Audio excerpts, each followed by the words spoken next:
Salut YouTube, j'espère que vous allez bien, je suis ravie de vous retrouver aujourd'hui dans une nouvelle vidéo. Encore une. Baby, I'm falling.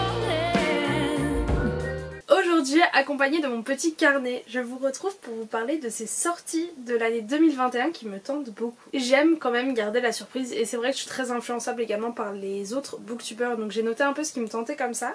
Mais c'est vrai que quand je vois des avis passer, c'est souvent ça qui me donne envie de lire le livre plus que le résumé de base. Comme vous le savez, ces derniers temps, mes habitudes de lecture ont plutôt tendance à s'être tournée vers des lectures anglaises, enfin de la VO en tout cas pour de l'achat.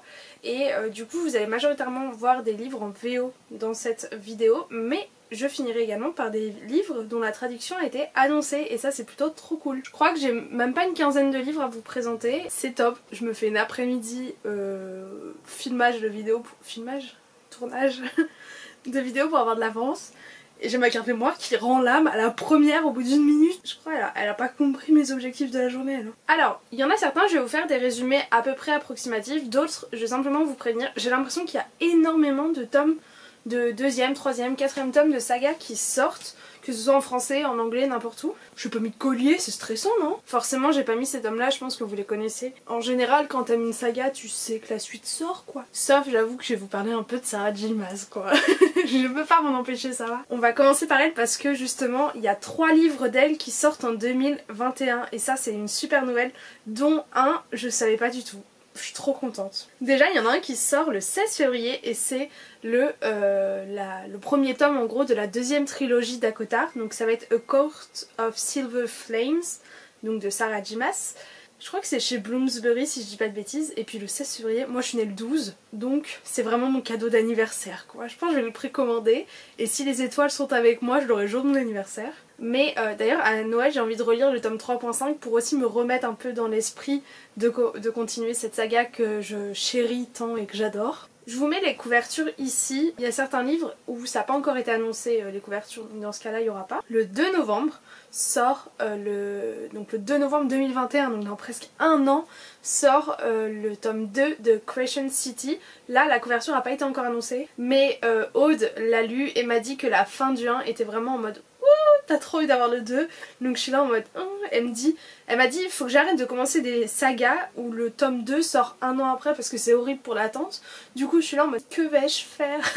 En même temps je trouve ça tellement débile de se priver de lire un livre parce que t'as peur de pas avoir la suite. Je me dis bah au pire t'es frustrée, voilà. Et la dernière sortie de Sarah J. Maas pendant l'année 2021, c'est un tome 3.2 de Akotar. Donc en fait celui-ci, c'est celui dont je vous parlais quand je vous disais que j'allais sûrement les relire. Lui a lieu pendant le solstice d'hiver, donc le 21 décembre.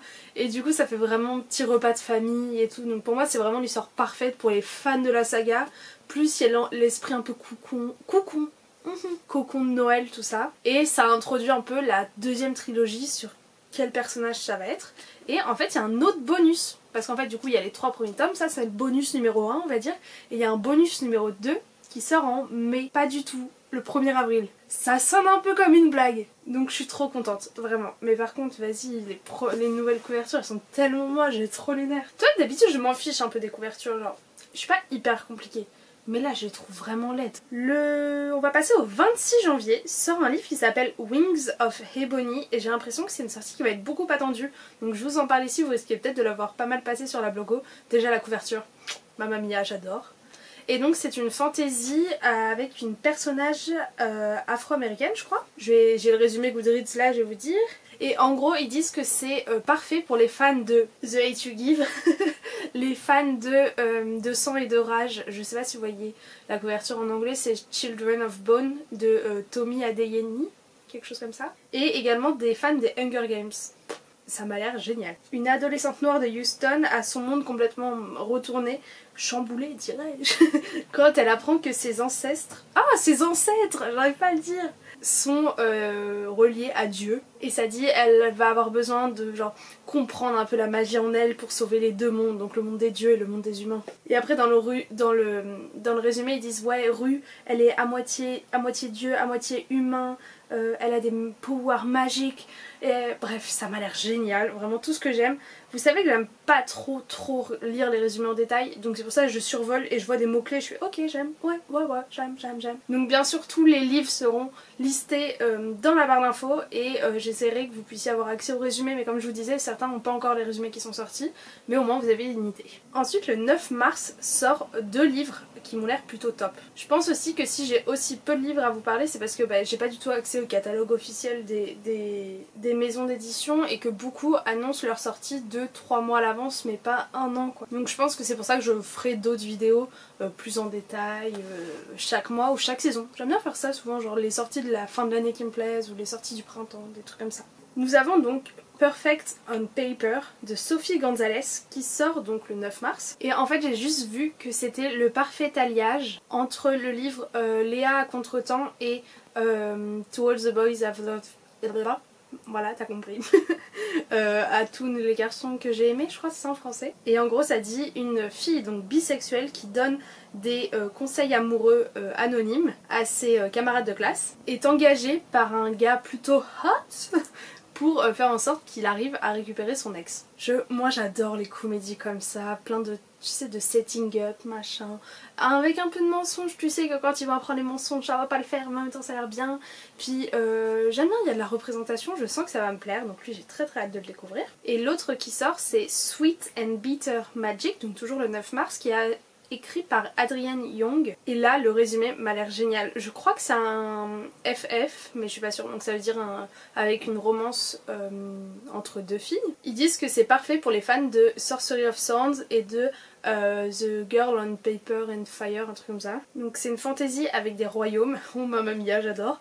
Et il y en a une qui est une sorcière je crois et l'autre elle a une malédiction sur elle et du coup elles doivent jamais se rencontrer ou s'aider, enfin si elles sont, bref, je sais pas comment expliquer, ce résumé est chaotique, mais j'ai pas trop envie d'en savoir en fait. Ils disent, est-ce qu'on appelle ça une malédiction quand ça vient d'une sorcière? Enfin un peu comme elle a fait la mauvaise reine là dans La Belle au Bois dormant quoi. En gros c'est une malédiction de la part d'une sorcière envers une fille pour lui dire qu'en gros elle rencontrera jamais l'amour et ne sera jamais capable d'aimer. Et en gros cette malédiction rencontre une fille qui est en train de cacher ses propres pouvoirs magiques super dangereux et les deux combattent pour obtenir en gros un marché qui leur permette de garder tous les deux leur royaume. Ça m'a l'air incroyable. Je suis désolée, à chaque fois mes traductions de l'anglais sont vraiment limites et quand je suis au montage je suis là en mode mais ça veut pas du tout dire ça. En gros vous comprenez un peu l'aspect général, voilà. Je suis totalement perdue parce que j'ai tout fait dans le mauvais ordre. Ensuite il y a un nouveau livre de Casey McKinston qui sort et Casey McKinston c'est celui qui a écrit, d'ailleurs j'en ai pensé, bref on s'en fiche, je vais pas le dire dans cette vidéo. C'est celui qui a écrit Red, White and Royal Blue et il y a un livre qui s'appelle One Last Stop et je crois que c'est une histoire avec deux filles qui sont dans un tramway et en fait il se trouve que l'une d'elles, ce tramway l'a fait voyager dans le temps et en réalité elle vient des années genre 40 et je trouve l'idée hyper cool. Enfin je sais pas, je me dis que ça a sûrement du potentiel et j'avais bien aimé l'écriture de Casey McKinston dans son livre précédent, alors voilà. Aussi le 6 juillet il y a un livre, le tome 3 de Carry On qui sort et qui s'appellera Anyway the Wind Blows, and Way, je sais pas j'ai mal écrit, un truc way the wind blows. Et le 11 mai sort un nouveau livre de Emily Henry qui est celle qui a écrit Beach Read que j'ai tellement envie de lire. Vraiment là je pense que je vais bientôt craquer dessus parce que... En fait non je pense que je vais attendre l'été quand même. Parce que c'est vraiment la romance préférée de plein de gens que je connais qui aiment pas trop la romance de base, du coup ça m'intrigue de savoir pourquoi celui-là remporte leur faveur un peu. Et du coup son nouveau livre s'appellera People We Meet on Vacation, ce qui me paraît plutôt être aussi un livre pour l'été. Nous allons maintenant passer aux sorties VF. Déjà le 7 janvier, et ça je suis tellement excitée, sort Hunting November, qui est une traduction en fait de November... C'est quoi le premier? J'ai adoré le premier tome, vraiment. November Criminals. Je l'ai lu quand j'étais à Singapour et lui je suis persuadée qu'il va faire partie de mon top parce que je me rappelle encore l'histoire, j'ai passé un super bon moment quand je le lisais. Il y a tout ce que j'aime, il y a du mystère, il y a un petit peu de romance mais vite fait, il y a des châteaux en Écosse, il y a des problèmes familiaux, j'adore. Et du coup c'est le deuxième tome et je me rappelle que quand j'ai fini le premier j'étais en mode j'ai besoin du deuxième maintenant. La fin en soi, la fin est pas horrible hein, vous inquiétez pas, mais c'est juste que vraiment j'étais en mode Et du coup je crois que l'anglais est sorti en mai et j'hésitais vraiment à continuer en anglais puis finalement je l'ai jamais fait donc je pense que je continuerai en français. Et vraiment j'avais adoré cette saga et C'était un moment où j'étais pas vraiment sur les réseaux, donc je sais pas trop s'il avait beaucoup fait parler de lui, mais moi j'ai personnellement adoré ce livre. Donc dites-moi dans les commentaires vraiment si vous l'avez aimé, parce que je suis en mode mais personne n'en parle, pourquoi? Le 13 janvier, alors là mes petits gars, le 13 janvier, je vous veux tous en librairie pour acheter le format poche.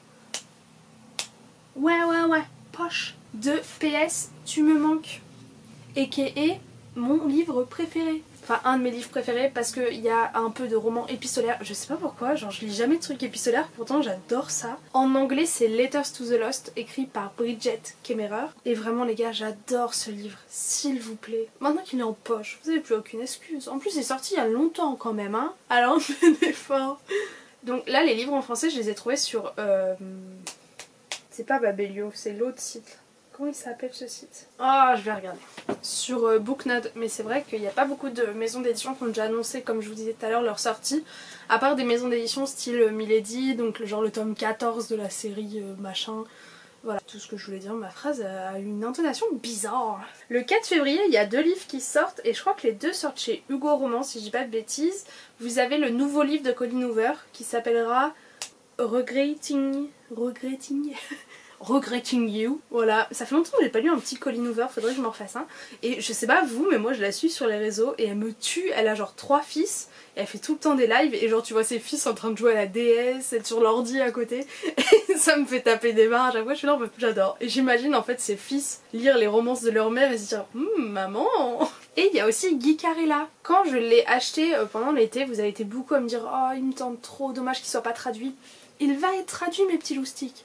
C'est bientôt réglé. Et le dernier dont je vous parle, pareil, pas mal de gens fans de la légende du roi Arthur étaient là en mode mon dieu il me le faut en français. Il y a The Guinevere Deception qui sort en français. Je vais vous le montrer. Ce petit bébé, il est tellement beau honnêtement, j'ai tellement hâte de le découvrir. Il y a des livres, j'ai failli le sortir l'autre fois, en plus ça se voit, je vais le lire hyper rapidement. Oh, j'avais oublié. Et bah ce petit bébé va être traduit. J'ai pas encore lu ce livre donc je peux pas vous dire si ça vaut le coup que vous l'achetiez. Mais du coup restez connectés, abonnez-vous.